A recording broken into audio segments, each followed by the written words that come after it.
Yerno Carlos soltó la bomba con esa sonrisa que siempre me pareció demasiado perfecta, demasiado ensayada. Levantó su copa de tequila y anunció frente a todos los invitados en la mesa: «Tengo una sorpresa maravillosa para mi suegro. Sofía y yo vendimos nuestro departamento. Mañana nos mudamos a la casa de papá Roberto». Mi hijo Miguel sonreía a su lado como un niño orgulloso. Los demás invitados aplaudían. Alguien comentó qué familia tan unida éramos. Yo calmadamente tomé mi servilleta, limpié las comisuras de mi boca y respondí con una voz más firme de lo que hubiera creído: «Perfecto, Carlos, pero dormirán en la calle, porque mañana a las 8 de la mañana entrego las llaves de esta casa al nuevo dueño». El silencio que siguió fue tan denso que se podría haber cortado con el cuchillo del postre.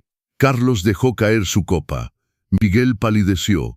Los invitados miraban sus platos como si de repente las servilletas fueran las cosas más interesantes del mundo. Nadie se atrevía a respirar.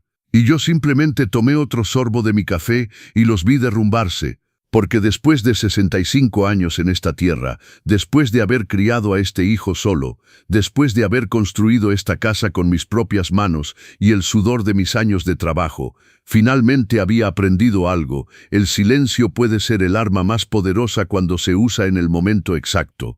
Pero para entender cómo llegamos a este momento, a esta cena que dividió mi vida en dos, debo retroceder un poco. Debo contarles quién era yo antes de convertirme en el hombre que dejó a su propia familia boquiabierta. Me llamo Roberto Hernández, tengo 65 años y durante la mayor parte de mi vida fui invisible. No hablo de ser literalmente invisible, claro. La gente me veía, me saludaba en la calle del barrio, Miguel me llamaba papá, pero nadie me veía realmente. Nadie preguntaba qué sentía, qué necesitaba o con qué soñaba. Yo simplemente era papá. El que estaba ahí, el que siempre estaría ahí como un mueble viejo y confiable, como una sombra que se mueve cuando tú te mueves pero nunca tiene su propia luz. Soy viudo desde hace 12 años. Mi esposa Guadalupe falleció de un infarto repentino, un martes común mientras regaba las plantas en el jardín. Cayó entre las bugambilias que tanto amaba. Cuando la encontré, ya no había nada que hacer. Recuerdo que mi primer pensamiento después del shock fue: ahora sí estoy completamente solo. Miguel se había casado 3 años antes. Vivía su vida, tenía su trabajo, su nueva esposa, sus proyectos. Y yo me quedé en esta casa grande en Coyoacán, con el silencio como único compañero y los recuerdos colgados en cada pared, como fotografías que nadie mira. Los primeros meses fueron los más difíciles. Me despertaba esperando escuchar la voz de Guadalupe llamándome desde la cocina. Sacaba 2 tazas de café y luego recordaba: solo una, siempre solo una. Miguel venía a verme los domingos, a veces cuando no tenía otros planes. Traía pan dulce de la panadería y se quedaba 1 hora, 2 si tenía suerte. Hablábamos de cosas sin importancia: el clima, el trabajo, las noticias de la tele. Nunca de lo que realmente importaba, nunca de lo que dolía. Fue en ese vacío que Sofía apareció, o más bien, fue ahí cuando realmente la vi por primera vez. Sofía había estado ahí desde el principio, desde que se casó con mi hijo, pero yo solo la había visto como la esposa de Miguel, la nuera, una persona más en las cenas familiares, alguien que sonreía mucho y decía poco. Educada, correcta, perfecta en apariencia, pero después de la muerte de Guadalupe, Sofía comenzó a venir más seguido. Al principio pensé que era por amabilidad sincera. Venía los miércoles por la tarde con Miguel, trayendo flores, preguntando cómo estaba, si necesitaba algo. Sofía se ofrecía a ayudarme con las compras, la limpieza, con esas cosas que de repente parecían más pesadas ahora que estaba solo. Estaba agradecido, por supuesto que estaba agradecido. ¿Qué padre no se siente bendecido cuando su hijo y su nuera muestran preocupación? Cuando parece importarles, cuando el teléfono suena y es su voz al otro lado. Cuando alguien pregunta: ¿cómo estás, papá? ¿De verdad cómo estás? Me tomó meses darme cuenta de que las preguntas de Sofía siempre llevaban a algún lugar. No eran preguntas abiertas que brotan del corazón, eran preguntas con un destino, con una intención, como anzuelos cubiertos de terciopelo. Comenzó con pequeñas cosas, tan sutiles que apenas las notas hasta que es demasiado tarde. Un comentario aquí, una observación allá. Sofía miraba alrededor de la casa con sus grandes ojos y decía, «¡Qué casa tan enorme para que estés solo, suegrito! ¿No te da miedo aquí por las noches? Este barrio está cambiando tanto». Justo el otro día leí en el periódico que 2 casas en esta cuadra fueron asaltadas. Yo asentía. Sí, es grande. Sí, a veces da miedo, pero es mi casa. La casa que Guadalupe y yo compramos hace 40 años. La casa donde criamos a Miguel, donde celebramos Navidades y cumpleaños, donde enterré las cenizas de mi perro en el jardín, donde pinté las paredes de amarillo cuando cumplí 50 porque siempre quise paredes amarillas y Guadalupe decía que era demasiado llamativo. Esta casa tiene mis pasos grabados en cada tabla del piso, mis lágrimas secas en cada almohada, mi risa que todavía resuena en los rincones. No es solo una casa, es mi vida construida en ladrillo y cemento. Pero Sofía no lo veía así. Para ella era solo una propiedad, un activo, algo con valor en el mercado, y poco a poco, visita tras visita, comenzó a plantar esa semilla, la semilla de la duda, la semilla del miedo, la semilla de la dependencia. Miguel también comenzó a cambiar de tono. Ya no preguntaba, «¿Cómo estás, papá?». Decía, «¿Todo bien aquí solo, papá? ¿No sería mejor para ti buscar algo más pequeño? Más fácil de mantener, más seguro». Sofía y yo pensábamos que podrías vender esta casa y comprar un bonito departamento en el centro, más cerca de nosotros, para que no estés tan aislado, y cada vez que decía eso, Sofía asentía con esa sonrisa que en retrospectiva reconozco por lo que siempre fue, la sonrisa de alguien que juega ajedrez mientras tú crees que están jugando cartas. Pasaron meses desde que Sofía comenzó sus visitas regulares, 6 meses durante los cuales mi casa dejó de ser mi refugio y se convirtió en el escenario de una obra que yo no sabía que estaba actuando. Las visitas del miércoles se habían vuelto sagradas. Sofía llegaba puntual, siempre con algo en las manos. A veces flores, a veces pan, a veces solo esa sonrisa que ya empezaba a cansarme, aunque no me atrevía a admitirlo. Se sentaba en la sala, en lo que había sido la silla de Guadalupe, y comenzaba su rutina. Primero me preguntaba por mi salud, luego por la casa, luego empezaban las historias, siempre historias sobre otras personas, vecinos, conocidos, gente que ni siquiera conocía pero que aparentemente tenían vidas llenas de tragedias que podían servirme de advertencia. La señora Ramírez de la cuadra siguiente me decía, tuvo que vender su casa por casi nada porque no podía mantenerla. Imagínate, suegrito, toda una vida ahí y terminó en un asilo porque no tenía otras opciones. Si hubiera vendido cuando todavía podía obtener buen precio, ahora estaría cómoda en un lugar más apropiado para su edad. Yo escuchaba, asentía, servía más café, pero internamente algo me decía que esas historias no eran casuales, que cada palabra estaba medida, calculada, pero era bueno ignorando mi intuición. Había pasado toda mi vida siendo bueno ignorando las cosas que no quería ver. Miguel también había cambiado, o tal vez siempre había sido así y yo no quería verlo. Mi hijo, mi único hijo, el niño que cuidé y crié, a quien enseñé a caminar sosteniendo sus manos en este mismo jardín, ahora me miraba diferente. Ya no me veía como su padre. Me veía como un problema que debía resolverse, como una responsabilidad que pesaba sobre él. Cuando venía solo, lo cual era cada vez más raro, hablaba de dinero. «Papá», decía, «estuve pensando en tus finanzas. Esta casa debe costar una fortuna en mantenimiento. El jardín, la calefacción en invierno, el techo que necesita reparación. Podrías usar ese dinero para ti mismo, para disfrutar, para viajar, para vivir mejor». Esa palabra se repetía mucho últimamente, vivir mejor. Sofía la usaba como carnada. Imagínate, suegrito, si vendieras esta casa podrías ver Europa o visitar a tu hermana Carmen en Playa del Carmen. ¿Cuánto tiempo hace que no la ves? 10 años, ¿verdad? Con el dinero de la venta podrías ir cuando quisieras. Y sonaba bien. Claro que sonaba bien. ¿Quién no querría viajar? ¿Quién no querría ver a su hermana después de 10 años? ¿Quién no querría liberarse de la carga de una casa grande y vieja que a veces en las noches tranquilas parecía más una prisión que un hogar? Pero había algo que ellos no entendían, o tal vez sí entendían y simplemente no les importaba. Esta casa no era solo paredes y techo, Era lo único que me quedaba de Guadalupe. Era la prueba física de que mi vida había significado algo, de que había construido algo sólido, algo real, algo que no podía borrarse solo porque ahora era inconveniente. La primera vez que mencionaron cifras concretas fue un domingo. Sofía había preparado un almuerzo especial. Había invitado a sus padres, los señores Morales, gente agradable, siempre correctos, siempre sonrientes.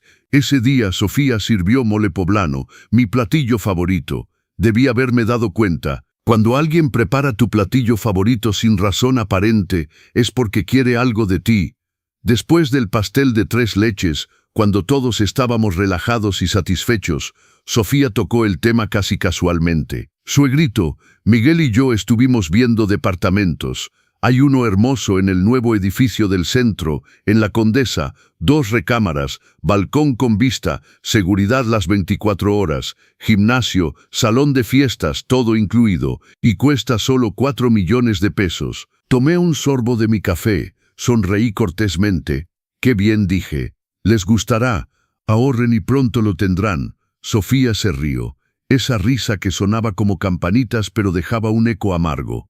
«Ay, suegrito, no podemos ahorrar 4 millones de pesos. Con el sueldo de Miguel y mis ingresos, apenas podemos pagar nuestro alquiler actual.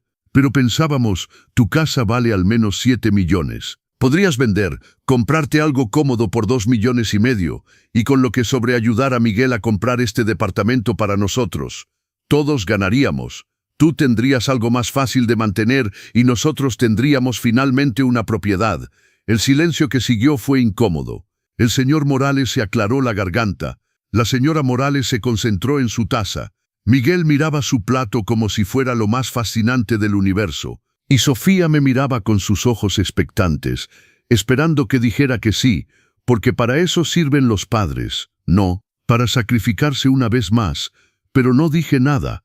Solo sonreí y dije que lo pensaría, que era una decisión grande, que necesitaba tiempo. Sofía apretó los labios. Miguel rápidamente asintió, demasiado rápido, y cambió de tema, pero el veneno ya había sido inyectado. La idea ya había sido plantada, y ellos lo sabían. Las semanas siguientes fueron una campaña sistemática. Sofía venía más seguido. Ahora traía folletos de departamentos, impresiones de páginas de internet, fotos de lugares pequeños y luminosos con vista a parques. «Mira este, suegrito, tiene una cocina integral preciosa. Y este tiene calefacción central. No tendrías que preocuparte por nada. Servicio de mantenimiento incluido. Es como vivir en un hotel». Miguel llamaba cada 2 días. «Papá, vimos otro departamento hoy. Perfecto para ti. En planta baja, sin escaleras, con rampa para cuando estés más grande, cerca del súper, cerca de la clínica, cerca de nosotros. Podrías caminar a nuestra casa en 10 minutos. Y yo escuchaba, asentía. Decía que sonaba bien, que lo pensaría. Pero por dentro algo estaba cambiando, algo se estaba despertando. Una vocecita que había estado dormida por décadas comenzó a susurrar. Una voz que decía, «Esto no está bien, esto no es amor». Es otra cosa, pero todavía no estaba listo para escucharla. Todavía quería creer que mi hijo me amaba, que mi nuera se preocupaba por mí, que todo esto era sincero, que yo era un malagradecido por dudar, egoísta por aferrarme a una casa grande cuando ellos necesitaban ayuda, cuando ellos, jóvenes con toda su vida por delante, merecían tener su propio hogar.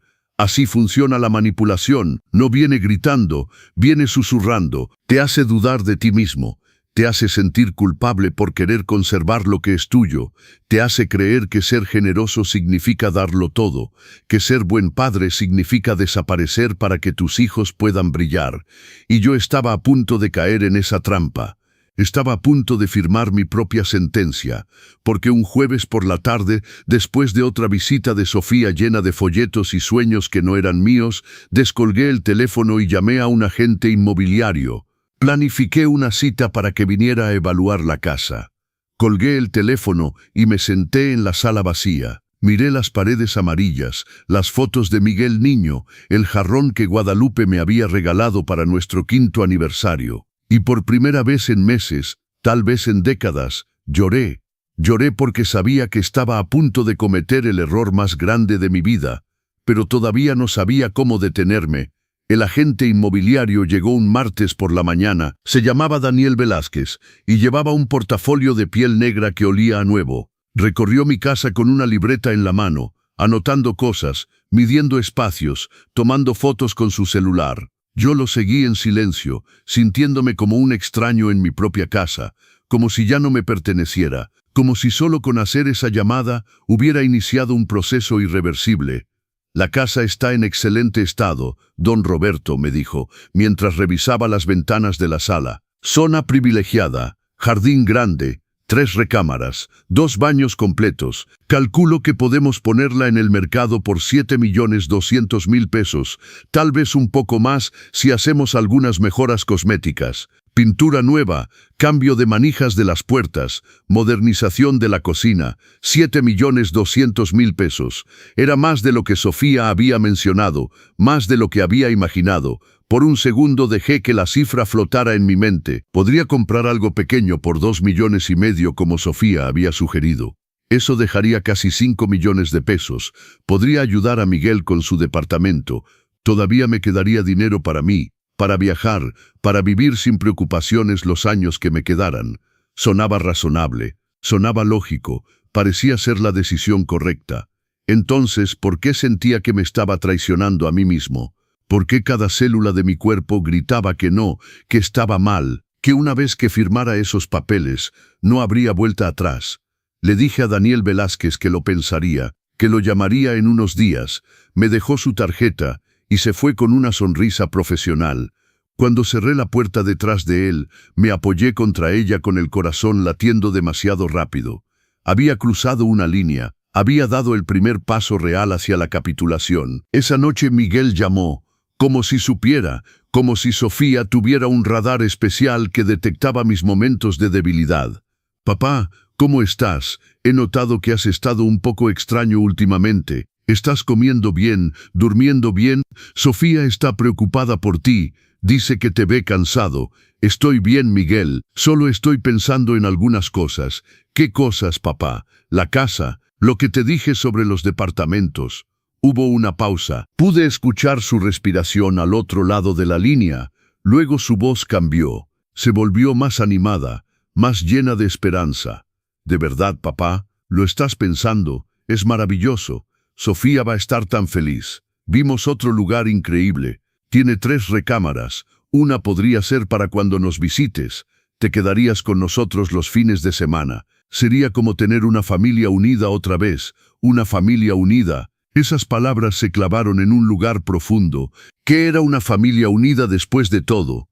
¿Era yo vendiendo mi casa para financiar los sueños de mi hijo? ¿Era yo haciéndome más pequeño para que él pudiera tener más espacio? ¿Era yo desapareciendo poco a poco hasta convertirme en el abuelo que visita los fines de semana, si hay lugar y si no es demasiado inconveniente? Los días siguientes fueron una neblina de conversaciones y presión sutil. Sofía venía todos los días ahora. Ya no esperaba los miércoles. Aparecía por las mañanas con pan dulce del Globo, por las tardes con excusas para pasar a saludar, siempre con algo nuevo que mostrarme, siempre con otra razón por la cual vender era la mejor opción. «Mira», suegrito, traía fotos de un departamento que según ella era perfecto. En el 5º piso, balcón pequeño pero acogedor, gimnasio en el edificio. Y lo mejor, está en venta por 2.300.000, ahorrarías 200.000 pesos más de lo que pensábamos. Ese dinero extra podrías guardarlo para emergencias. Y había más. Siempre había más. Sofía tenía todo calculado, los costos de mantenimiento que ahorraría, los impuestos más bajos de un departamento comparado con una casa, la seguridad de vivir en un edificio con portero, la comodidad de no tener que preocuparme por el jardín, el techo, la tubería vieja. Tenía una respuesta para cada una de mis dudas. Había pensado en cada detalle. Era como si hubiera planeado esto durante meses, y probablemente lo había hecho.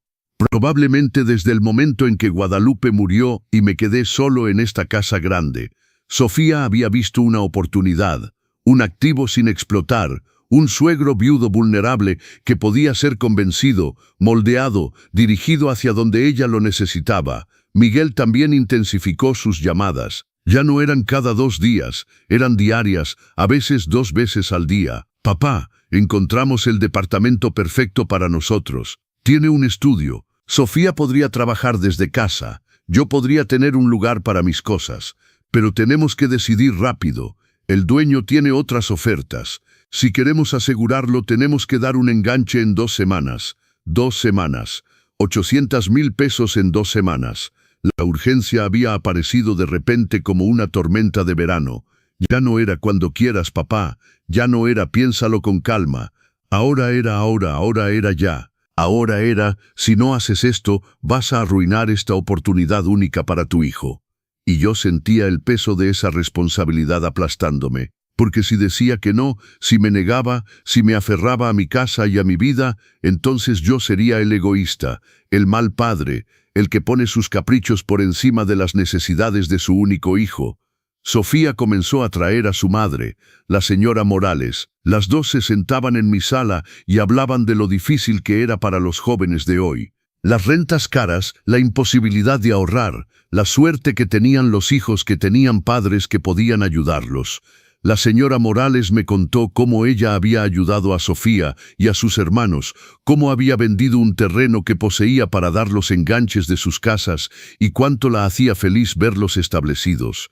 Era un espejo en el que se suponía que debía verme reflejado, un buen padre que se sacrifica y está feliz, un padre que encuentra alegría en la renuncia, en el borrarse a sí mismo, en convertirse en una escalera para que otros puedan subir.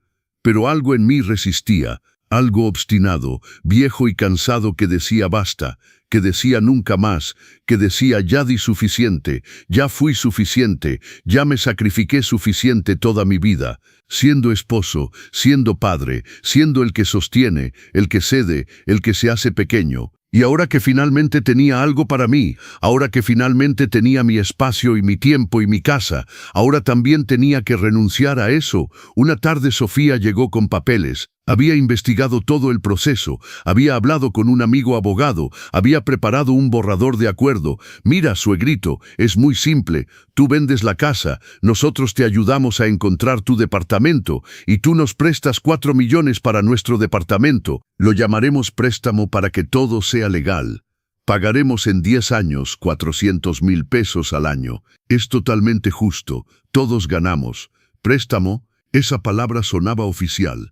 Sonaba segura, pero yo no era tonto. Sabía lo que significaba prestar dinero a la familia, significaba nunca volverlo a ver, significaba que cada vez que mencionara el tema, yo sería el tacaño, el que cobra, el que no entiende que la familia es familia y que el dinero no debería importar entre miembros de una familia. Miré los papeles que Sofía había extendido sobre mi mesa, miré su cara expectante. Miré por la ventana hacia el jardín donde Guadalupe había caído entre las bugambilias, y por primera vez en semanas sentí claridad, sentí coraje, sentí que algo en mí decía basta, pero todavía no dije nada, todavía sonreí y dije que los revisaría cuidadosamente, que necesitaba tiempo.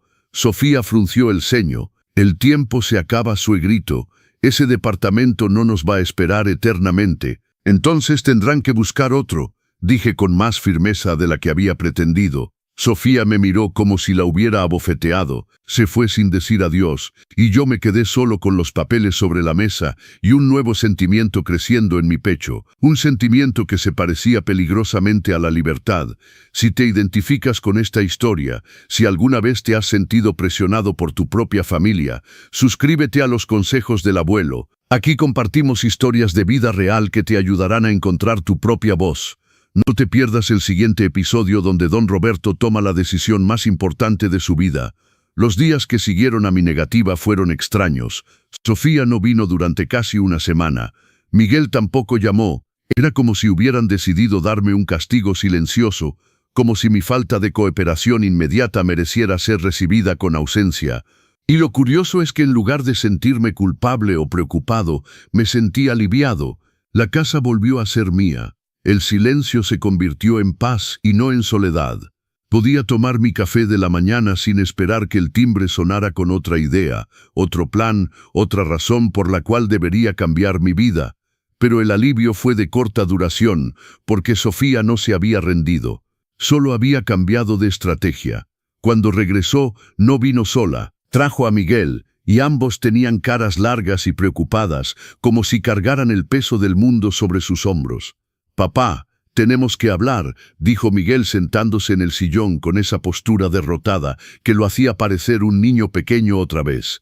Sofía se sentó a su lado, tomándole la mano, mirándome con ojos húmedos, como si estuviera a punto de llorar. «¿Qué pasa?», pregunté, aunque algo en mí ya sabía que esto era teatro, que este era el siguiente acto de su obra cuidadosamente planeada. Sofía tomó una respiración profunda y dejó que una lágrima rodara por su mejilla antes de hablar. «Suegrito, no queríamos decir esto. No queríamos preocuparte, pero estamos en una situación muy difícil. El dueño del departamento donde vivimos va a vender. Nos dio 3 meses para irnos. 3 meses, Roberto. Y no encontramos nada que podamos pagar con nuestro presupuesto actual. Todo está carísimo. Las rentas han subido 40% el año pasado». Miguel asintió, cabeza baja. «Es verdad, papá.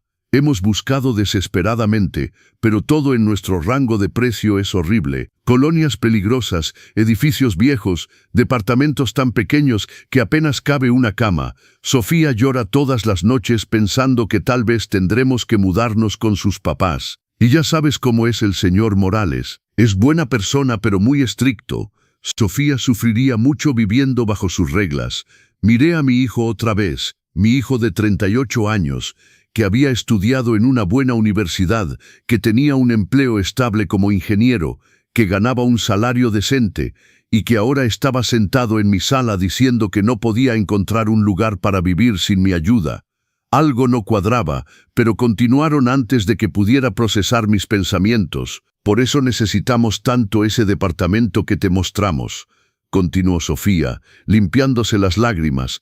«Es nuestra única oportunidad de tener algo nuestro, de no estar a merced de los caseros que pueden echarnos cuando quieran, de construir un patrimonio. Miguel ya casi tiene 40 años, yo tengo 35. Si no hacemos esto ahora, ¿cuándo lo haremos? Vamos a pasar toda nuestra vida rentando, toda nuestra vida sin nada nuestro, toda nuestra vida en la inseguridad. Y el préstamo que pedimos», agregó Miguel, «lo pagaríamos religiosamente. 400,000 pesos al año. Hay un aumento prometido en el trabajo. Sofía va a empezar a dar clases particulares de inglés. Nos apretaremos el cinturón, pero pagaremos. Tú eres mi padre. Nunca te defraudaría». Era convincente, era emotivo, era el tipo de discurso que haría que cualquier padre sintiera que debería hacer algo. Pero yo había tenido una semana de silencio, una semana para pensar, una semana para escuchar esa voz que había estado tratando de llamar mi atención durante meses. «¿Y sus gastos actuales?», pregunté con calma. «Si apenas pueden pagar la renta, ¿cómo van a pagar un departamento nuevo? Más las cuotas de mantenimiento, más los servicios. Un departamento de 4 millones con un financiamiento normal requiere al menos 50,000 pesos al mes. ¿Pueden pagar eso?». Sofía y Miguel intercambiaron miradas. Hubo un silencio incómodo. «Por eso necesitamos que el préstamo sea sin intereses», finalmente dijo Sofía. «Y si pudieras darnos los 2 primeros años de periodo de gracia para establecernos, sería perfecto. Así podríamos organizarnos mejor financieramente». Ahí estaba, el préstamo sin intereses con periodo de gracia de 2 años, lo que significaba que durante 2 años no me pagarían nada. Y después, si ese después llegaba alguna vez, me pagarían 400,000 pesos al año durante 10 años. Pero las matemáticas no cuadraban. 4 millones divididos entre 10 años eran 400,000 al año. Pero con 2 años de gracia serían 8 años de pago, lo que significaba más de 500,000 pesos al año. Pero ellos habían dicho 400,000. Las cifras bailaban y cambiaban según la conveniencia. «¿Y si no puedo?», pregunté. «Si no vendo la casa, ¿qué van a hacer?». La temperatura en la habitación cambió. Sofía endureció la mandíbula. Miguel me miró con una mezcla de dolor y desaprobación. «Papá, no es solo una cuestión de dinero, es una cuestión de familia. Se trata de apoyarnos mutuamente. Mamá siempre decía que la familia es lo primero, que uno se sacrifica por sus seres queridos». Usar las palabras de Guadalupe era un golpe bajo. Miguel lo sabía, Sofía lo sabía, y yo lo sabía, pero Guadalupe también me había dicho otras cosas. Me había dicho que me cuidara, que no dejara que nadie me hiciera sentir inferior, que mi felicidad también importaba. Pero Miguel no mencionaba esas palabras, solo las que le convenían. Lo pensaré, finalmente dije. Denme tiempo. No tenemos mucho tiempo, respondió Sofía en un tono que ya no era dulce. El departamento se va a vender y nuestro contrato de renta termina en 3 meses. Necesitamos una respuesta en 2 semanas, máximo, 2 semanas. Otra vez la prisa, otra vez la presión, otra vez la urgencia fabricada para que tomara una decisión emocional en lugar de racional. Se fueron poco después. Sofía ni siquiera pretendió ser amable. Miguel besó mi frente, pero fue un beso frío, mecánico, como alguien que cumple una obligación. Los vi irse desde la ventana, y algo en mí se rompió. O tal vez se recompuso. A veces es difícil conocer la diferencia. Esa noche no pude dormir. Me revolví en mi cama pensando en todo. En los años que había trabajado para comprar esta casa, Guadalupe y yo tomando turnos dobles, yo limpiando las casas de otras personas para que pudiéramos llegar a fin de mes, viviendo con lo mínimo para pagar la hipoteca. 25 años de pagos hasta que finalmente fue nuestra, completamente nuestra. Nadie podía quitárnosla. Era nuestra recompensa por tanto esfuerzo, nuestro legado, mi seguridad. Y ahora se suponía que debía renunciar a ella, convertirla en efectivo para financiar los sueños de mi hijo y su esposa, reducir mi vida a un departamento de 2,5 millones para que ellos pudieran tener su departamento de 4 millones. Las matemáticas eran claras. Yo perdía espacio, seguridad y capital. Ellos ganaban todo, pero había algo más que me molestaba. Durante sus visitas en los últimos meses, había notado cosas, pequeños detalles que no coincidían con su historia de dificultad económica. Sofía siempre llevaba ropa nueva. Miguel había cambiado su coche el año pasado por un modelo más reciente. Salían a cenar frecuentemente según las publicaciones en redes sociales que yo revisaba a veces, aunque me daba pena admitirlo. Habían ido a la playa de vacaciones hace 3 meses. Fotos de restaurantes caros, hoteles bonitos, cócteles con sombrillitas, y sin embargo no podían ahorrar para un departamento, no podían pagar una renta decente, necesitaban desesperadamente mi ayuda o terminarían en la calle. Algo no cuadraba, algo olía mal, y finalmente me estaba permitiendo oler esa podredumbre en lugar de ignorarla. A la mañana siguiente hice algo que nunca había hecho. Llamé a mi hermana Carmen en Playa del Carmen. Hacía 2 años que no hablábamos realmente. Llamadas cortas en Navidad, mensajes de cumpleaños, pero nada sustancial. Le conté todo, cada detalle, cada presión, cada manipulación disfrazada de amor familiar. Carmen escuchó en silencio. Cuando terminé, suspiró larga y profundamente. Roberto, me dijo con esa firmeza que siempre tuvo, te están usando. Lo que describes no es amor, es explotación. Y si vendes esa casa, te arrepentirás el resto de tu vida. Esa casa es tu seguridad, es tu independencia. Una vez que la abandones, estarás a su merced. Y créeme, a su merced no querrás estar. Las palabras de mi hermana Carmen resonaron en mi cabeza durante días. Te están usando, explotación, a su merced. Eran palabras duras. Palabras que dolían porque llevaban la verdad, pero todavía había una parte de mí que quería creer que estaba exagerando, que era paranoico, que mi hijo no podía ser tan calculador, que simplemente era un malentendido, una situación difícil donde todos estábamos tratando de hacer nuestro mejor esfuerzo. Esa ilusión se rompió 2 días después, cuando Sofía apareció sin avisar. Eran las 8 de la mañana. Yo todavía estaba en bata tomando mi primer café. Tocó el timbre con insistencia hasta que abrí. Entró sin esperar invitación, con una carpeta bajo el brazo y esa determinación en los ojos que me hizo retroceder instintivamente. Suegrito, tenemos que hablar en serio, dijo, arrojando la carpeta sobre la mesa de la cocina. Ya pasó 1 semana, necesito una respuesta. El dueño del departamento nos está presionando. Hay 2 familias más interesadas. Si no damos el enganche esta semana, lo perdemos. Sofía, son las 8 de la mañana, ni siquiera has dicho buenos días. Me miró como si hubiera dicho algo absurdo. No tengo tiempo para formalidades, Roberto. Esto es importante. Es el futuro de tu hijo. O te importa o no te importa. Así de simple. El uso de mi nombre en lugar de suegrito me golpeó. Ya no había ninguna pretensión de afecto, ya no estaba la máscara de la nuera dulce y respetuosa. Esta era la verdadera Sofía, la Sofía que había estado escondida bajo las sonrisas, los pasteles y las visitas amables. Abrió la carpeta. Había más papeles, formularios, contratos, todos ya llenados con mi información, mi nombre, mi dirección, los detalles de mi casa. Solo faltaba mi firma. Lo había preparado todo. Había asumido que yo diría que sí, que finalmente cedería, que un buen padre siempre cede. Ya hablé con Daniel Velázquez, continuó, señalando los documentos. Está listo para poner la casa en el mercado hoy si firmamos sus papeles. También encontré el departamento perfecto para ti, 300,000 pesos más barato de lo que pensábamos. Ahorrarías 300,000 pesos extra. Ese dinero extra podrías dárnoslo para muebles del departamento nuevo. Tenemos que amueblar 3 recámaras desde cero.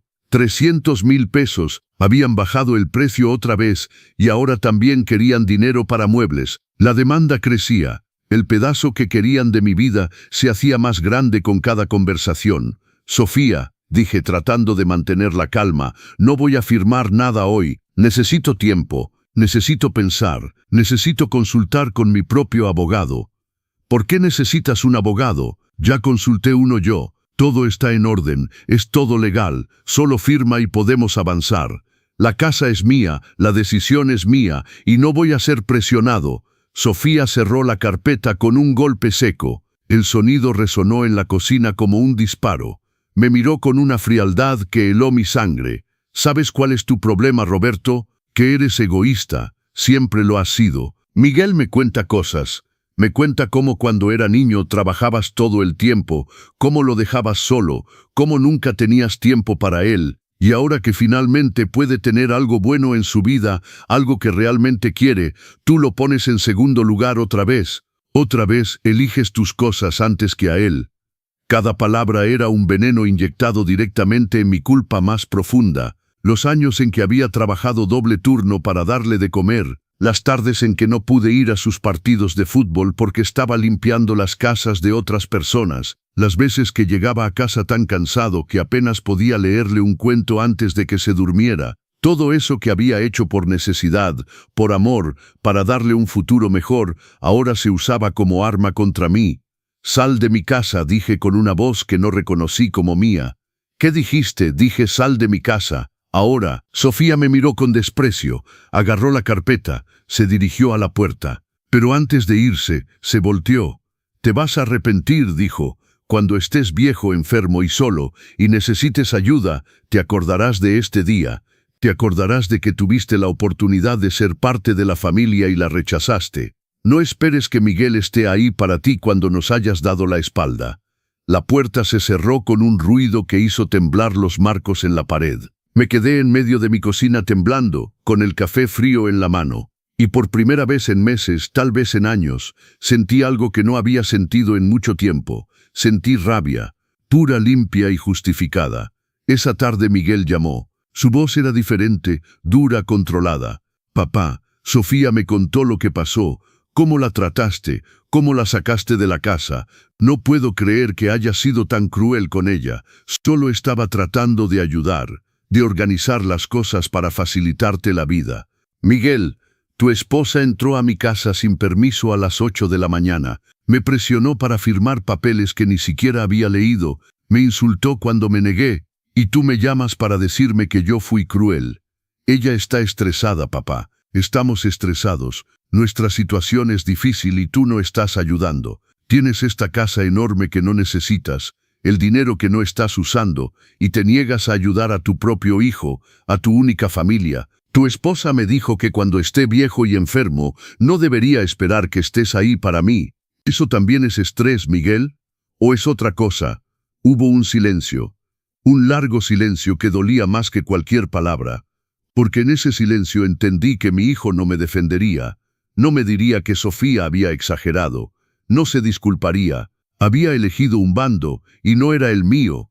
Papá, tengo que colgar. Necesito pensar. Ambos necesitamos pensar en lo que realmente queremos. Si queremos ser una familia, o si queremos ser extraños. Colgó. Mi hijo me colgó el teléfono. Me quedé con el auricular en la mano, escuchando el tono hasta que se convirtió en ese sonido agudo que indica que la línea está muerta. Línea muerta. Qué apropiado. En los días que siguieron no hubo llamadas, no hubo visitas.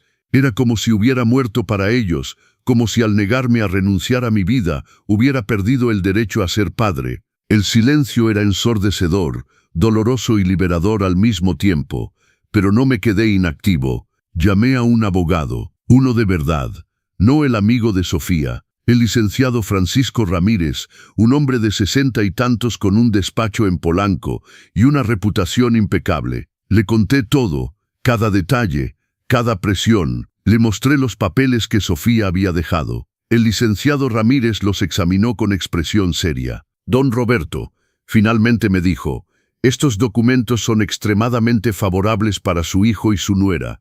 El préstamo que proponen no tiene garantía real para usted. No hay cláusula de protección si no pagan. No hay intereses para compensar. Y de la forma en que está redactado, si algo le pasara a usted, la deuda simplemente desaparecería. Ellos no heredarían la obligación de pagar.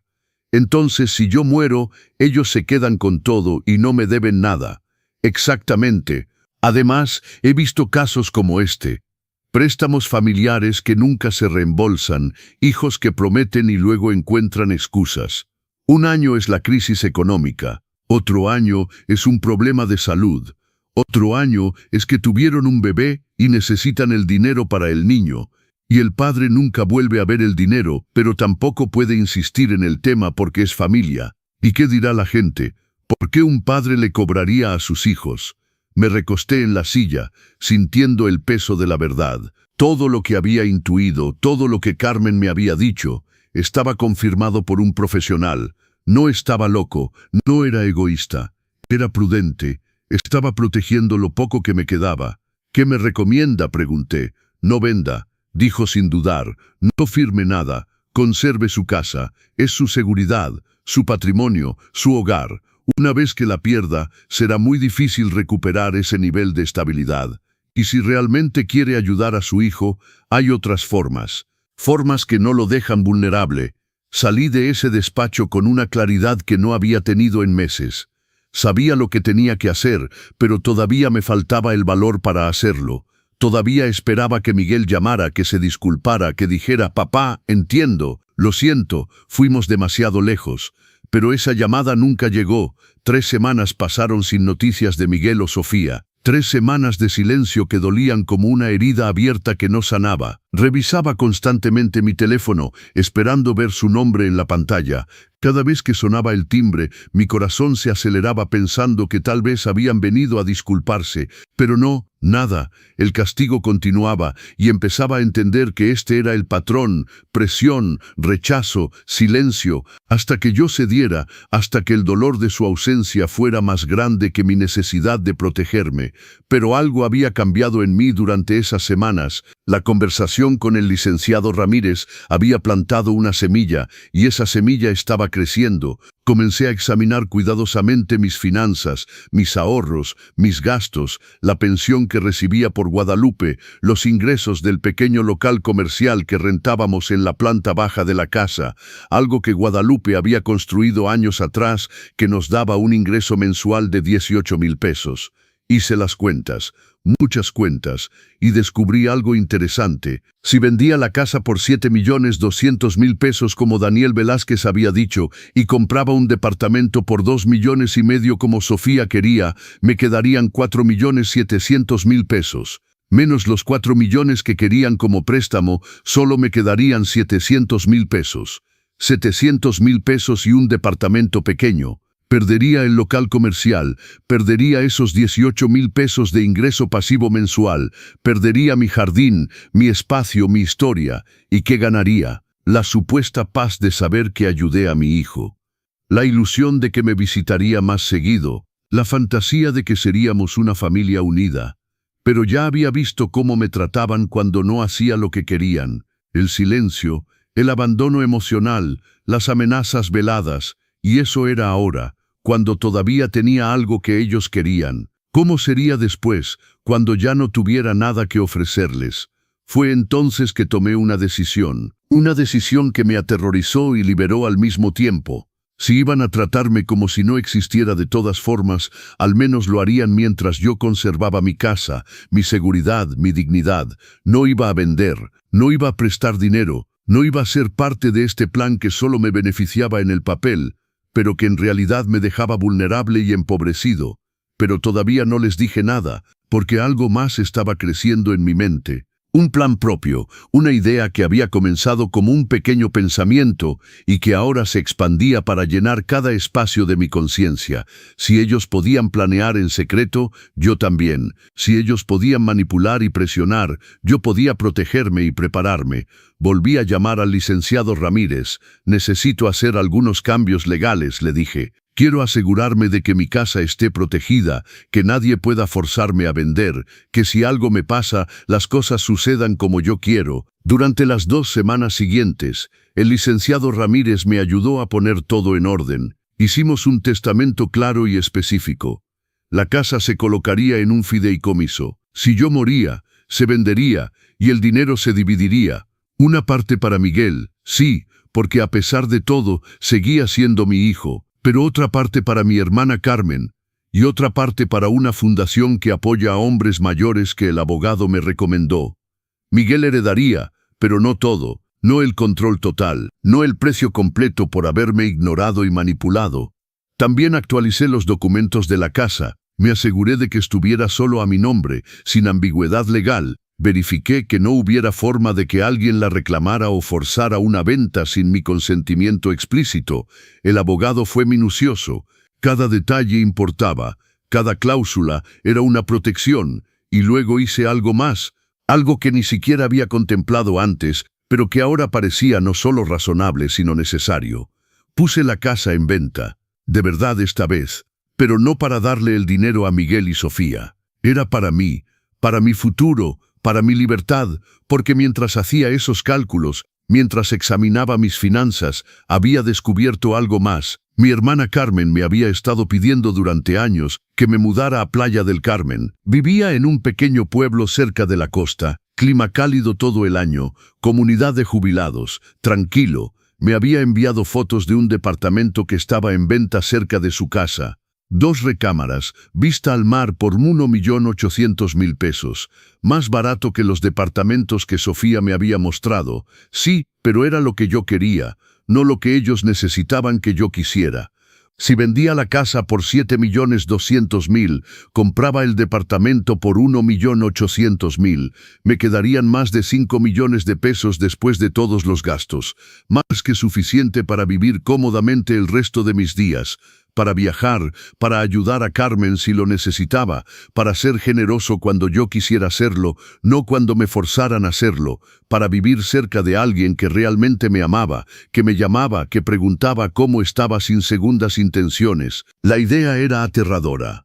Dejar la ciudad donde había vivido toda mi vida, dejar la casa donde había enterrado a mi esposa en el jardín, dejar los recuerdos, pero también era liberadora. Empezar de nuevo a los 65 años. ¿Por qué no? ¿Quién dijo que la vida se termina a esa edad? ¿Quién decidió que debía quedarme quieto esperando que mi hijo me visitara cuando le conviniera? Daniel Velázquez regresó para evaluar la casa. Esta vez estaba seguro. Esta vez era mi decisión. Póngala en el mercado, le dije. Pero quiero discreción total. No quiero letrero afuera. No quiero que nadie lo sepa hasta que esté vendida. Entiendo perfectamente, don Roberto. Tengo compradores privados que buscan exactamente este tipo de propiedad. Podemos manejar todo con confidencialidad absoluta. Los días siguientes fueron extraños. Sabía lo que iba a pasar. Sabía que eventualmente Miguel y Sofía volverían. El silencio no era sostenible. Necesitaban algo de mí. Y cuando la gente necesita algo, siempre vuelve. Solo era cuestión de tiempo. Ese tiempo llegó un jueves por la tarde. Miguel apareció en mi puerta. Solo, sin Sofía, se veía cansado, desgastado, tenía ojeras, había perdido peso. Por un momento mi corazón de padre se ablandó. Mi muchacho, mi hijo se veía tan vulnerable, tan derrotado. «Papá», dijo con voz estrangulada, «¿podemos hablar, por favor?» Lo dejé entrar, preparé café, Nos sentamos en la sala como tantas veces antes, pero esta vez había una distancia entre nosotros que no existía antes. Una grieta invisible pero profunda. Lo siento, fui un tonto. Sofía ha sido muy insistente y la dejé presionarnos. La dejé presionarte a ti. No estuvo bien, lo sé, pero realmente estamos desesperados. El dueño del departamento donde vivimos subió la renta 7,000 pesos más al mes. No podemos pagarlo y no encontramos nada más barato. Los precios son imposibles. Lo escuché. No dije nada, solo escuché. Porque ahora sabía escuchar diferente. Sabía detectar la manipulación incluso cuando venía envuelta en disculpas. Necesito tu ayuda, papá. No necesariamente vendiendo la casa. Entiendo que es pedir demasiado. Pero tal vez podrías prestarnos algo para dar un enganche en un departamento más pequeño, algo que podamos pagar con una hipoteca. Lo pagaremos, te lo juro, con intereses si quieres. Lo que tú digas. Solo necesitamos ese empujón, ese último empujón para salir adelante. 800,000 pesos. Habían bajado la petición. Era la nueva estrategia, pedir menos para que pareciera razonable, para que sintiera que estaban siendo considerados y flexibles, que estaban cediendo, cuando en realidad todavía querían mi dinero, solo que ahora en dosis más pequeña y aparentemente más digerible. Miguel, finalmente dije, tengo que preguntarte algo y quiero que seas honesto conmigo. Estos últimos meses, ¿cuántas veces me llamaste solo para ver cómo estaba? Sin pedir nada, sin querer nada, solo para hablar. Se quedó en silencio, mirando su taza de café, y en ese silencio estaba mi respuesta. Miguel no pudo responder mi pregunta. Siguió mirando fijamente el café como si las respuestas flotaran en el líquido oscuro. Finalmente levantó la vista, con los ojos húmedos. Papá, te amo, siempre te he amado, es solo que he estado ocupado, la vida es complicada, el trabajo me consume. Sofía necesita atención. Pero no me llamas, dije con una calma que me sorprendió. No preguntas cómo estoy. No vienes a visitarme solo porque sí. Solo apareces cuando necesitas algo, y ahora vienes con esta historia de que están desesperados. Pero hace 3 meses estaban de vacaciones en la playa. Hace 2 meses Sofía mostraba una bolsa nueva en Instagram. Miguel, no soy tonto. Soy viejo pero no soy tonto. Es diferente, papá. Son cosas pequeñas. También tenemos que vivir un poco. No podemos ser miserables todo el tiempo ahorrando cada peso. Pero un departamento es diferente. Es una inversión grande. Es algo para lo que necesitamos ayuda. ¿Y por qué tiene que ser mi ayuda? ¿Por qué tiene que venir de mi patrimonio, de mi seguridad? Tu madre y yo compramos esta casa solos. Nadie nos ayudó. Trabajamos años. Nos sacrificamos. ¿Por qué ustedes no pueden hacer lo mismo? Porque los tiempos son diferentes. Miguel explotó, levantándose. Porque ahora todo cuesta el triple. Porque los salarios no alcanzan. Porque tu generación lo tuvo más fácil y no quiere aceptarlo. Ustedes podían comprar casas con solo un sueldo. Nosotros apenas podemos pagar una renta con 2.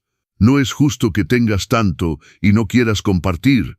Ahí estaba, la verdadera razón. Lo que quería no era ayuda. Lo que quería era redistribución. La idea de que lo que era mío era también de ellos. Que mis años de trabajo, mis sacrificios, mi seguridad, todo eso debería estar disponible para ellos porque la vida era difícil, porque se lo merecían, porque yo era egoísta si no lo entregaba.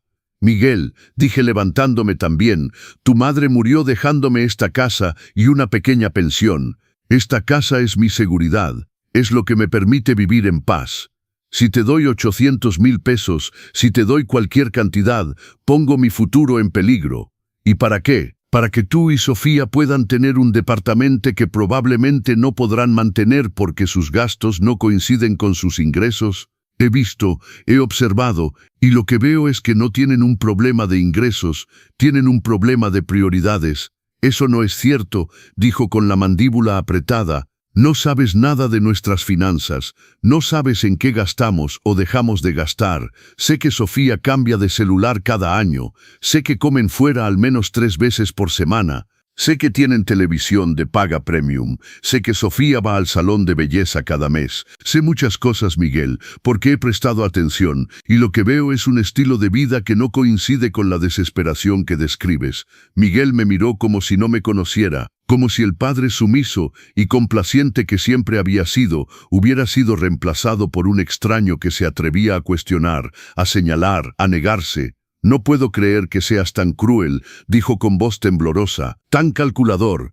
Preferir tu dinero a tu propio hijo. Mamá estaría decepcionada de ti». Ese fue el golpe final. Usar a Guadalupe contra mí. Pero esta vez no funcionó. Esta vez yo sabía mejor. Tu madre, dije con voz firme, me enseñó a valorarme. Me dijo que no dejara que nadie me hiciera sentir inferior, que me cuidara. Ella estaría orgullosa de que finalmente esté escuchando ese consejo. Miguel agarró su chamarra, se dirigió a la puerta. Antes de irse, se volteó.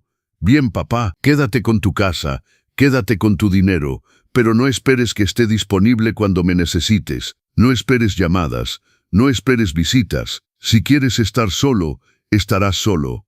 Y se fue. Mi hijo se fue, dejando esa amenaza flotando en el aire como humo tóxico. Cerré la puerta detrás de él y algo en mí se rompió. Finalmente lloré. Lloré como no había llorado desde la muerte de Guadalupe. Lloré por el hijo que había perdido, o tal vez por el hijo que nunca realmente tuve, por la ilusión de familia que se había derrumbado, por la soledad que me esperaba.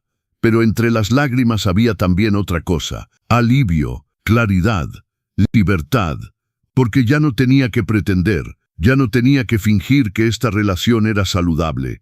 Ya no tenía que cargar la culpa de decepcionar a alguien que solo me valoraba por lo que podía dar. ¿Alguna vez has tenido que elegir entre tu felicidad y las expectativas de tu familia? Esta es la historia de miles de abuelos en México y Latinoamérica. Si quieres saber cómo termina esta historia y aprender a establecer límites saludables, suscríbete a los consejos del abuelo y activa la campanita. Tu paz mental también importa. Esa noche llamé a Carmen, le conté todo. Cada detalle de la conversación, cada palabra hiriente, cada amenaza velada. Carmen escuchó en silencio y cuando terminé, dijo algo que nunca olvidaré. «Roberto, a veces perder a alguien que no te valoraba es en realidad ganarte a ti mismo. Ven a Playa del Carmen. Empieza de nuevo. Aquí hay gente que te ama de verdad, sin condiciones, sin segundas intenciones». Y en ese momento tomé la decisión final. Llamaría a Daniel Velázquez mañana. Aceleraría la venta de la casa, me mudaría a Playa del Carmen. Pasaría mis últimos años cerca de alguien que me amaba de verdad, que llamaba solo para escuchar mi voz, que no necesitaba nada de mí excepto mi presencia. 2 semanas después, Daniel Velázquez me llamó con entusiasmo. «Hay una oferta, don Roberto. Una pareja joven, profesionistas, quieren la casa para formar su familia. Ofrecen 7.200.000 pesos, pago en efectivo, cierre en 30 días. Es una excelente oferta». Acepté inmediatamente, no lo pensé 2 veces. Firmamos el acuerdo esa misma tarde. La casa estaba vendida. Mi nueva vida comenzaba, y Miguel no sabía nada. Sofía no sabía nada, porque ya no necesitaban saber. Ya no eran parte de mis decisiones. Carmen estaba eufórica. Comenzó a buscar el departamento que me había mostrado. Todavía estaba disponible. 2 recámaras, vista al mar, comunidad tranquila llena de gente de nuestra edad. Hicimos una videollamada con el agente inmobiliario. Recorrí virtualmente cada habitación, el amplio balcón donde podría tomar café cada mañana mirando el mar, la cocina pequeña pero suficiente, la recámara principal con grandes ventanas que dejaban entrar la luz. Era perfecto. Era mío, era mi elección. Hice la oferta. 1.800.000 pesos. Aceptada. Cierre programado para 2 semanas después de finalizar la venta de mi casa actual. Todo se estaba acomodando como si el universo finalmente estuviera de mi lado, como si todas esas décadas de sacrificio finalmente se recompensaran con esta oportunidad de reinventarme.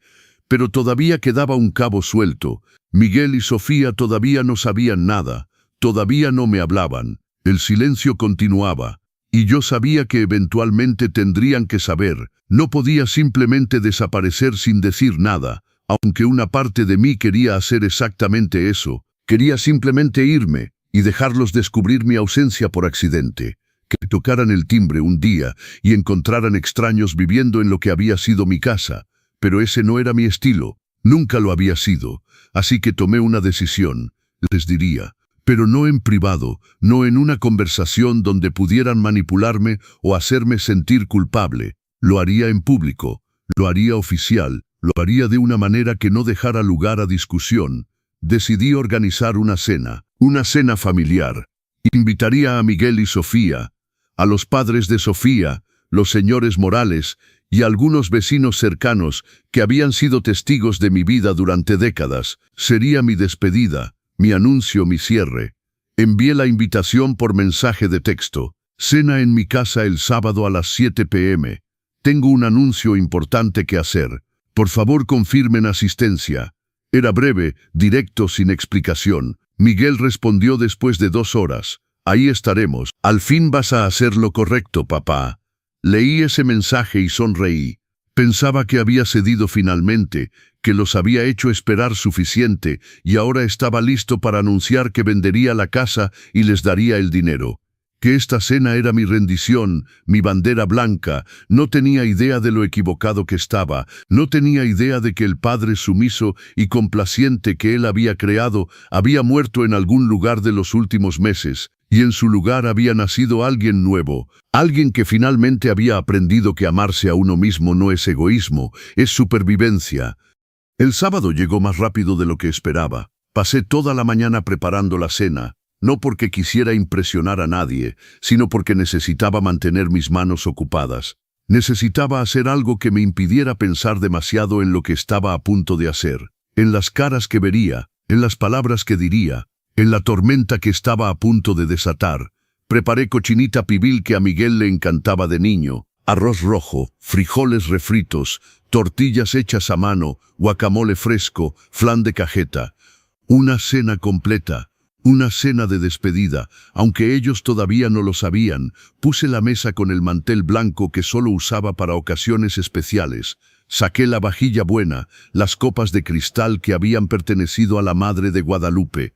Todo tenía que ser perfecto, porque esta sería la última vez que esta mesa vería una reunión familiar en esta casa. Los invitados comenzaron a llegar a las 7 en punto. Primero mis vecinos, don Ramón y doña Tania, que vivían 3 casas más abajo. Luego vino doña Lucía, mi vecina de al lado que era mi amiga desde hace 20. Buena gente, gente que me conocía de verdad, que había estado ahí en los buenos y malos momentos, sin esperar nada a cambio. Miguel y Sofía llegaron 15 minutos tarde. Ella radiante, vestido nuevo, maquillaje perfecto, sonrisa brillante. Miguel también se veía diferente, más relajado, más confiado. Era obvio que pensaban que esta noche era su victoria, que finalmente recibirían lo que habían estado esperando, lo que según ellos merecían. Sofía me besó con falsa efusión. Suegrito, qué alegría estar aquí. Huele delicioso. Nos hizo tanta falta estas semanas, ¿verdad, Miguel? Miguel asintió, besando mi mejilla. Sí, papá, nos hiciste falta, y estamos muy emocionados por tu anuncio. Sabíamos que eventualmente entenderías, que verías las cosas desde nuestra perspectiva. Solo sonreí. No dije nada. Los invité a pasar, a sentarse, a servirse tequila. Hablamos de trivialidades mientras todos se acomodaban. Los señores Morales llegaron al último. Los padres de Sofía trajeron flores y una botella de vino cara. Se sentaron junto a su hija con esa sonrisa satisfecha de padres que saben que la hija está a punto de obtener lo que quiere. Cuando todos estuvieron sentados, cuando las copas estaban llenas y los platos servidos, tomé mi lugar en la cabecera de la mesa, el lugar que siempre había sido de Guadalupe. Miré a cada persona presente, mi hijo, mi nuera, sus padres, mis vecinos, mis amigos, y sentí una paz extraña. Una calma que venía de saber que estaba haciendo lo correcto para mí. Bueno, dije, levantando ligeramente mi copa, gracias a todos por venir esta noche. Sé que algunos de ustedes se están preguntando sobre esta cena, sobre esta reunión, así que no los haré esperar más. Tengo un anuncio importante que hacer, algo que va a cambiar las cosas para todos nosotros. Sofía se inclinó hacia adelante. Sus ojos brillaban de anticipación. Miguel me miraba con expectativa. El señor Morales asintió como dándome permiso para continuar, como si necesitara su permiso para hablar en mi propia casa. He decidido vender esta casa, dije con voz clara y firme. Sofía dejó escapar un grito ahogado de alegría. Miguel sonrió ampliamente. Lo sabía, papá, sabía que entenderías, sabía que harías lo correcto por tu familia. No he terminado, dije levantando la mano. Todos cayeron en silencio. He decidido vender esta casa. De hecho, ya la vendí. El trato se cerró hace una semana. Los nuevos dueños toman posesión en 3 semanas. El silencio que siguió fue absoluto. Sofía parpadeó, confundida. Miguel frunció el ceño. ¿Ya vendida?, preguntó. Pero íbamos a ayudarte con eso. Íbamos a buscar compradores, a negociar el mejor precio. Ya encontré el mejor precio. Respondí. 7.200.000 pesos, más de lo que el primer valuador había estimado. Estoy muy satisfecho con la venta. Sofía recuperó su voz. Su tono ya no era dulce. Es maravilloso, suegrito. Entonces con eso puedes comprar tu departamento y todavía tener suficiente para ayudarnos con el nuestro. De hecho, podrías prestarnos los 4 millones y todavía te quedarían casi 3 millones para ti. Es perfecto. Es más de lo que esperábamos. Tomé un sorbo de mi tequila. Dejé que el silencio se extendiera otro momento. Saboreé su incomodidad creciente. No les voy a prestar nada. Finalmente dije, ni 1 millón, ni 1.000 pesos, ni un solo peso. La expresión de Sofía cambió completamente. Shock, incredulidad, furia comenzando a formarse detrás de sus ojos. ¿Qué dijiste? Dije que no les voy a prestar dinero. De hecho, me voy a mudar a Playa del Carmen. Ya compré un departamento allá, cerca de mi hermana Carmen. Vista al mar, 2 recámaras, 1.800.000 pesos. Me mudo en 1 mes. Miguel palideció. Papá, es una broma, ¿verdad? Nos estás haciendo una broma. No es una broma, Miguel. Es mi decisión, mi vida, mi dinero. Y he decidido usarlo para mí mismo, para mi felicidad, para vivir cerca de alguien que me ama de verdad, incondicionalmente. Sofía se levantó tan bruscamente que su silla cayó hacia atrás.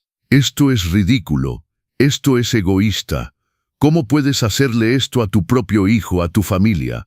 Esperamos durante meses, planeamos nuestro futuro, contamos contigo, y ahora simplemente decides que no, que te vas a Playa del Carmen a vivir tu vida como si no tuvieras responsabilidades aquí. Mis únicas responsabilidades son conmigo mismo, dije, levantándome también, aunque por dentro temblaba. Durante meses me presionaron, me manipularon, me hicieron sentir culpable por querer conservar mi propia casa. Me dijeron que era egoísta por no querer financiar sus sueños. Me amenazaron con abandonarme si no hacía lo que querían. ¿Y saben qué descubrí? Que ya estaba abandonado, que solo me buscaban cuando necesitaban algo, que para ustedes yo no era un padre, era una cuenta bancaria. Eso no es cierto, gritó Miguel, levantándose también. Te amamos, siempre te hemos amado. Solo queríamos tu ayuda, queríamos que fueras parte de nuestras vidas. Entonces, ¿por qué no me llamaste ni una sola vez en 3 semanas? Pregunté. ¿Por qué no viniste a visitarme solo para ver cómo estaba? Porque cada conversación era sobre el dinero, sobre la casa, sobre lo que podía darles. Dime, Miguel, ¿cuándo fue la última vez que me preguntaste cómo me sentía, qué pensaba, qué quería? No lo que tú querías que yo quisiera, sino lo que yo realmente quería. Miguel no pudo responder. Abrió la boca, la cerró, miró a Sofía buscando ayuda. Pero Sofía estaba furiosa, demasiado furiosa para ser estratégica. ¿Sabes qué, Roberto? Siempre supe que eras egoísta. Miguel me lo había advertido. Me dijo que su padre era así, que solo pensaba en sí mismo. Pero no le creí. Pensé que podría hacerte entrar en razón, que podría enseñarte lo que significa ser familia. Pero veo que estaba equivocada. Eres un viejo amargado que prefiere su dinero a su propia sangre. Sofía, intervino la señora Morales, claramente incómoda. Tal vez este no es el momento. No, mamá, sí es el momento. Alguien tiene que decir la verdad. Nos hizo perder meses, meses que podríamos haber usado para buscar otras opciones. Nos hizo creer que finalmente nos ayudaría. Y ahora sale con esto, que se va a Playa del Carmen, que va a comprar su departamento con vista al mar, mientras nosotros, ¿qué? mientras seguimos en una renta que no podemos pagar, buscando departamentos que no podemos comprar, porque nuestro suegro decidió que su comodidad es más importante que nuestro futuro. Su futuro no es mi responsabilidad, dije con calma, aunque por dentro temblaba. Son adultos, profesionistas con empleos, con ingresos. Si no pueden comprar una propiedad es porque sus prioridades están mal, porque gastan en cosas que no necesitan, porque quieren vivir por encima de sus posibilidades y piensan que yo voy a subsidiar ese estilo de vida, pero no lo haré. Doña Lucía, mi vecina, habló por primera vez. Roberto tiene razón. He visto cómo lo trataron estos meses, las visitas constantes, la presión. William me contó todo, y me parece que está tomando la mejor decisión. Una decisión valiente. Mudarse a esta edad no es fácil, pero hacerlo para estar cerca de gente que lo aprecia es admirable.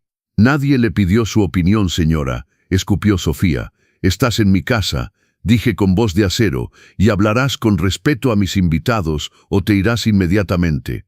Sofía me miró con puro odio, odio sin disfraz, sin la máscara de la nuera dulce.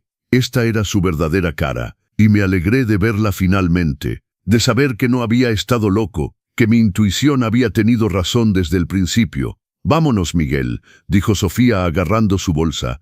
No me voy a quedar aquí a ser insultada. Miguel me miró una última vez.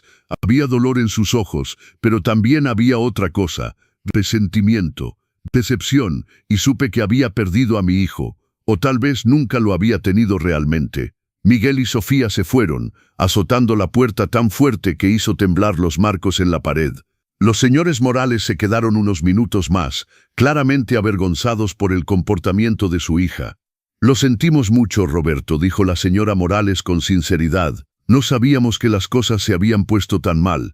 Sofía nos había contado una versión diferente. Dijo que tú habías ofrecido ayudar y luego cambiaste de opinión. No sabíamos nada de toda la presión que te pusieron.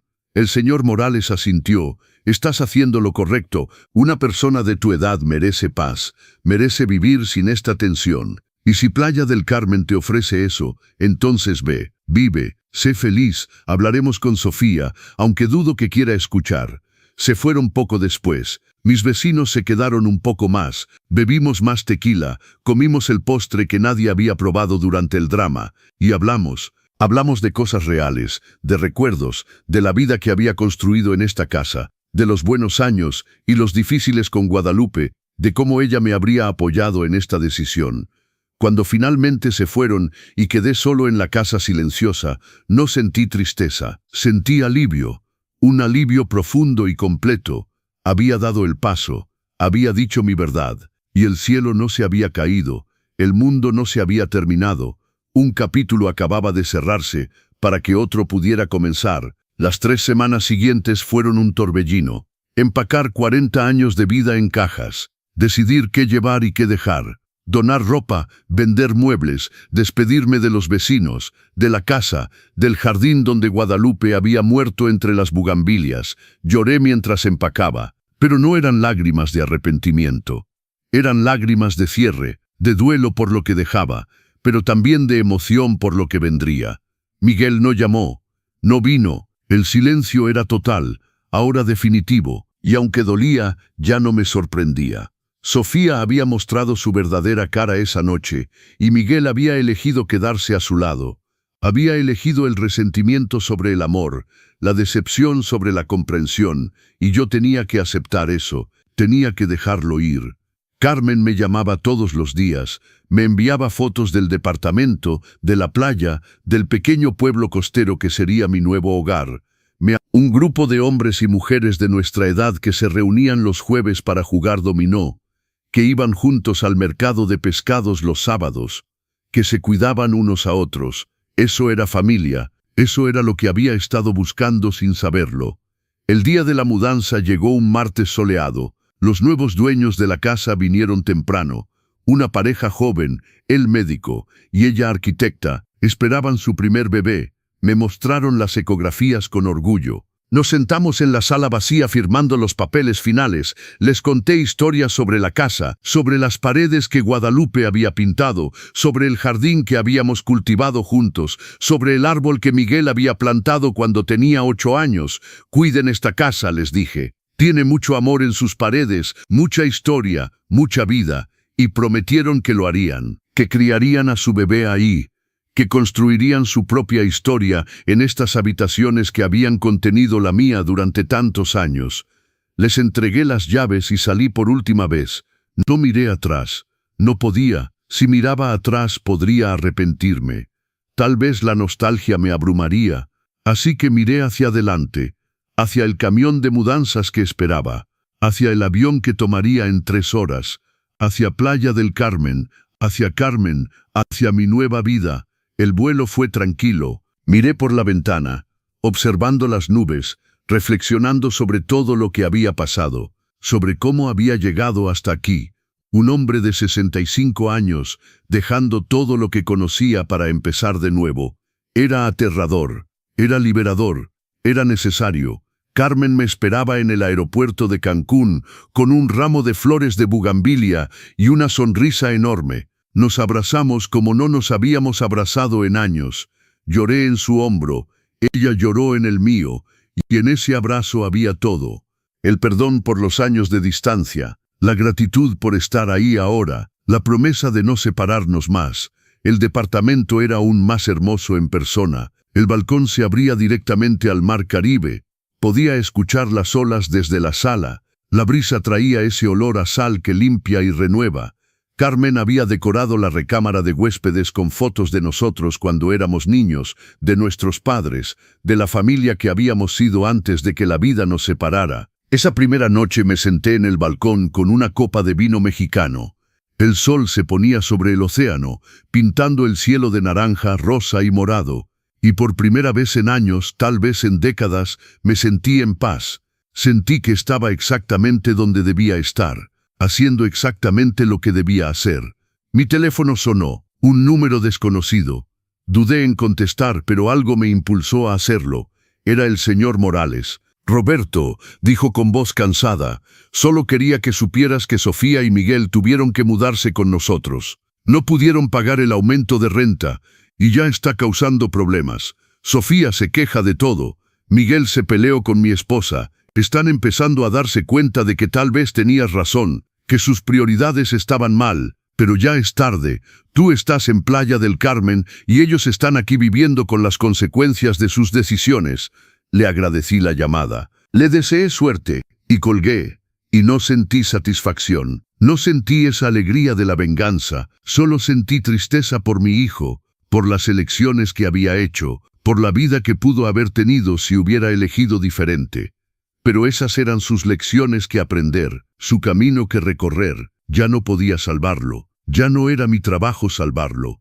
Los meses siguientes fueron de adaptación. Conocer a los amigos de Carmen, unirme al grupo del jueves, caminar por la playa cada mañana, aprender a vivir de nuevo, no como padre, no como viudo, solo como Roberto, como yo mismo, con mis propios deseos, mis propias decisiones, mi propia vida. Miguel finalmente llamó 6 meses después. Su voz era diferente, más humilde, más tranquila. «Papá», dijo, «lo siento mucho por todo. Siento haberte tratado así. Siento haber priorizado el dinero sobre ti. Siento haber dejado que Sofía me manipulara. Tenías razón, nuestras prioridades estaban mal. Vivir con los padres de Sofía me hizo verlo. Me hizo ver muchas cosas. Escuché. No lo interrumpí. Cuando terminó, tomé una respiración profunda. «Miguel», dije, «te perdono, pero el perdón no significa volver atrás. No significa que las cosas puedan ser como eran. Rompiste mi confianza, rompiste nuestra relación, y eso toma tiempo en sanar, tiempo». «Lo sé, papá, lo entiendo. Solo quería que supieras que lo siento, que me haces falta, que tal vez algún día, si tú quieres, podamos intentar reconstruir algo, no lo que teníamos, sino algo nuevo, algo más honesto. Tal vez», dije, «algún día, pero ahora necesito seguir enfocándome en mí mismo, en mi sanación, en mi vida aquí, y tú necesitas enfocarte en la tuya, en arreglar tu matrimonio, en aprender a vivir dentro de tus medios, en crecer. Colgamos con vagas promesas de hablar pronto, pero yo sabía que ese pronto tal vez nunca llegaría, y estaba bien. Había aprendido que soltar no es abandono, es liberación, es permitir que cada persona viva su propia vida, cometa sus propios errores, encuentre su propio camino. Ahora, sentado en mi balcón, mirando el mar con Carmen a mi lado, puedo decir que tomé la decisión correcta. Recuperé mi vida, recuperé mi dignidad, recuperé mi paz. Y aunque el camino fue doloroso, aunque perdí a mi hijo en el proceso, gané algo más valioso, me gané a mí mismo. Han pasado 2 años desde aquella cena, 2 años desde que dejé la Ciudad de México y vine a Playa del Carmen, 2 años de despertar con el sonido de las olas, de caminar descalzo en la arena, de tomar café en mi balcón mientras el sol sale sobre el Caribe. Carmen y yo nos hemos vuelto inseparables. Cocinamos juntos, vamos al mercado juntos, jugamos dominó con nuestros amigos los jueves. Ella me presentó a un grupo maravilloso de jubilados que se convirtieron en mi nueva familia. Don Fernando, que fue piloto de Aeroméxico, doña Patricia, que fue maestra de primaria durante 40 años, don Javier y su esposa Marta, que tienen un pequeño restaurante en el pueblo. Gente real, gente que me aprecia por quien soy, no por lo que puedo darles. He viajado. Fui a Mérida a conocer las ruinas mayas, pasé una semana en Oaxaca probando el mejor mole de mi vida, visité Guanajuato durante el Festival Cervantino, cosas que siempre quise hacer pero que posponía, porque siempre había algo más importante, alguien más que necesitaba mi tiempo, mi dinero, mi energía. Ahora mi tiempo es mío, mi dinero es mío, mi energía es mía. Miguel me llama una vez al mes. Conversaciones cortas, educadas. Me cuenta que él y Sofía están viendo a un terapeuta de pareja, que finalmente encontraron un departamento que pueden pagar, que está aprendiendo a cocinar para ahorrar dinero, que Sofía dejó de comprar ropa nueva cada mes.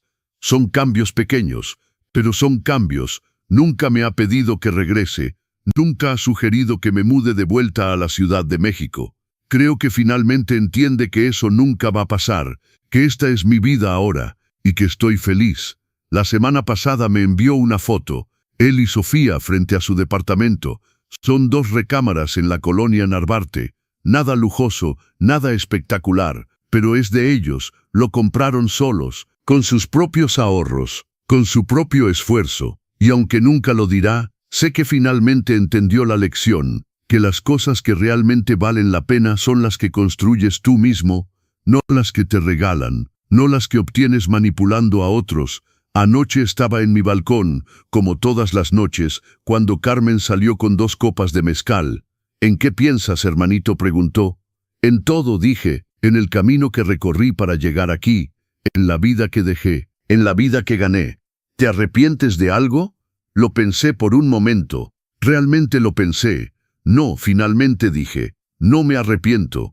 Tal vez me arrepiento de no haber tenido el valor de hacer esto antes, de haber esperado tanto tiempo para elegirme a mí mismo, pero del resultado final, de estar aquí contigo, de esta paz que siento, de eso no me arrepiento ni un segundo. Carmen sonrió y chocó su copa con la mía. Brindemos entonces, dijo, por los valientes, por los que se atreven a empezar de nuevo, por los que eligen la paz sobre la culpa, por los que finalmente aprenden que amarse a uno mismo no es egoísmo, es supervivencia.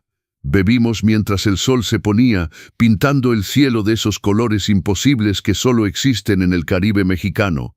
Y pensé en todos los hombres como yo, los padres que dan y dan hasta que no queda nada, los que se sienten culpables por establecer límites, los que confunden amor con sacrificio total. Si estás leyendo esto, si estás viviendo algo similar, déjame decirte algo, no es demasiado tarde para elegirte, no es demasiado tarde para decir no, no es demasiado tarde para proteger lo que es tuyo. La culpa que te hacen sentir por establecer límites es manipulación disfrazada de amor. El verdadero amor no exige, no presiona, no amenaza. El verdadero amor respeta, apoya, celebra tus decisiones, incluso cuando no las entiende. Y si tienes que soltar a alguien para encontrar tu paz, incluso si esa persona es de tu propia sangre, hazlo, porque al final del camino, la persona con la que tienes que vivir para siempre eres tú mismo, y mereces vivir en paz, mereces vivir sin culpa, mereces vivir feliz. Levanto mi copa al sol que se pone, a esta nueva vida que construí de las cenizas de la vieja, a los hombres que, como yo, encontraron el valor de decir basta. Brindo por nosotros, por los que elegimos la paz sobre la culpa, la dignidad sobre la conformidad, la libertad sobre la obligación. Me pongo de pie y miro el horizonte donde el mar se encuentra con el cielo. Mañana caminaré por la playa al amanecer, como hago todas las mañanas. Tomaré mi café mirando las olas. Tal vez llame a don Fernando para jugar dominó. Tal vez cocine con Carmen esa receta de camarones al coco que encontramos en el mercado. Son planes simples, planes pequeños, pero son míos. Y después de 65 años de vivir para otros, de ser lo que otros necesitaban que fuera, de sacrificar mi felicidad por la de los demás, finalmente entendí algo fundamental.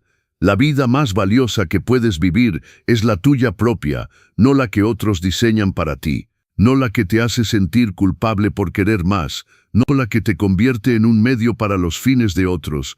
Tu propia vida, con tus propias reglas, con tu propia paz, con tu propia felicidad. Y si alguien te dice que eso es egoísmo, probablemente es porque tu libertad amenaza su control sobre ti. Déjalos ir, como yo dejé ir a Miguel. No con odio, no con venganza, sino con la tranquila aceptación de que algunas personas solo pueden amarte cuando les eres útil, y cuando dejas de serlo, muestran quiénes realmente son.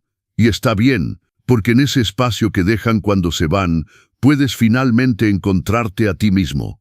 Carmen me toca el hombro, la cena está lista, dice. Entramos juntos, y mientras cruzo el umbral de mi departamento, mi hogar, mi santuario, siento una gratitud profunda. No por lo que tengo, sino por lo que solté, por las cadenas que rompí, por la libertad que elegí.